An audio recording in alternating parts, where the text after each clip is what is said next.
Greetings, everyone. The following is taken from my recent book, The Gospel According to St. John, Explained. We'll have a look at chapter 1, verse 1. In the beginning was the Word, and the Word was with God, and the Word was God. The Word refers to Jesus Christ. In Koine Greek, the word is logos.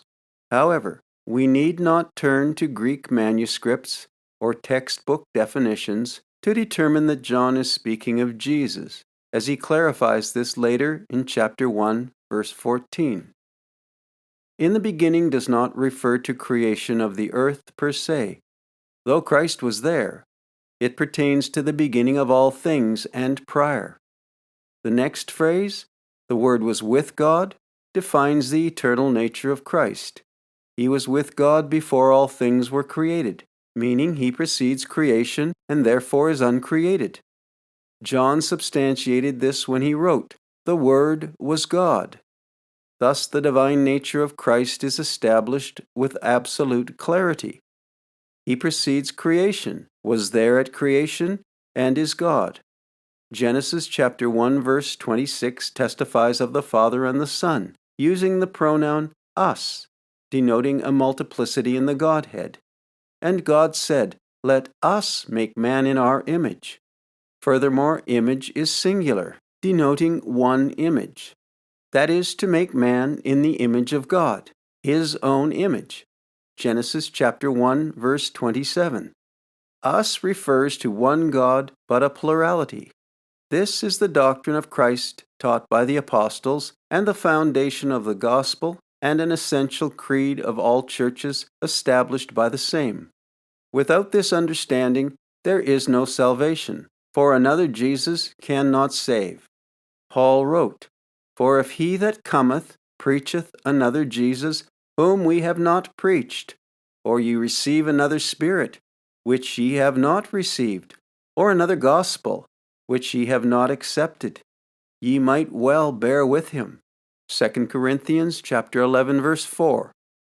We are to reject anyone who teaches or professes a different Jesus. Both John and Paul witness to Isaiah chapter 9, verse 6, which reads, "For unto us a child is born, unto us a son is given, and the government shall be on his shoulder, and his name shall be called Wonderful, Counselor, the Mighty God, the Everlasting Father, the Prince of Peace." Thus, Jesus the Word is the Mighty God. Definite article. Further confirming John chapter 1, verse 1, Paul wrote, "For by him were all things created that are in heaven and that are in earth, visible and invisible, whether they be thrones or dominions or principalities or powers. All things were created by him, and he is before all things, and by him all things consist." Colossians chapter 1, verses 16 through 17. And Jesus taught the same, declaring, "Before Abraham was, I am." John chapter 8, verse 58. Thereby he took to himself a title of God, revealed to Abraham at the burning bush. Exodus chapter 3, verses 13 and 14. For this the Jews threatened to kill him. John wrote, "Therefore the Jews sought the more to kill him, not only because he had broken the Sabbath, but said also that God was his Father, making himself equal with God." John chapter 5, verse 18.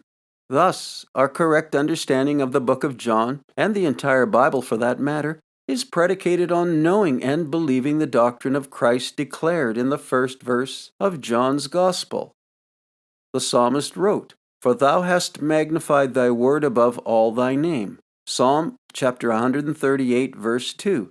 The word is Jesus, and the gospel is the word. Jesus and his gospel are magnified above the name of God.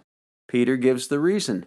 "Neither is there salvation in any other, for there is none other name under heaven given among men whereby we must be saved." Acts chapter 4, verse 12. We understand magnified not in the sense of inferiority or superiority, but in the sense of lifted up for all men to see, that God is only comprehended through Christ, who is elevated like a beacon of light, that we might know God through him. Without Christ, The word God is empty, and men may bandy it about, but they know not of what they speak. Thus Jesus said, No man cometh unto the Father but by me. John chapter 14, verse 6. Speaking of Christ Jesus, Paul wrote to the Philippians, who being in the form of God thought it not robbery to be equal with God. Philippians chapter 2, verse 6.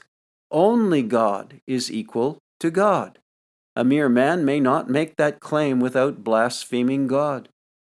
He wrote to the Colossians, For in him dwelleth all the fullness of the Godhead bodily. Colossians chapter 2, verse 9. And John wrote, And on his thigh a name written, King of Kings and Lord of Lords. Revelation chapter 19, verse 16. This is Jesus Christ, Lord of all, meaning there is no greater authority in heaven and earth and beyond. And that ends my commentary on verse 1.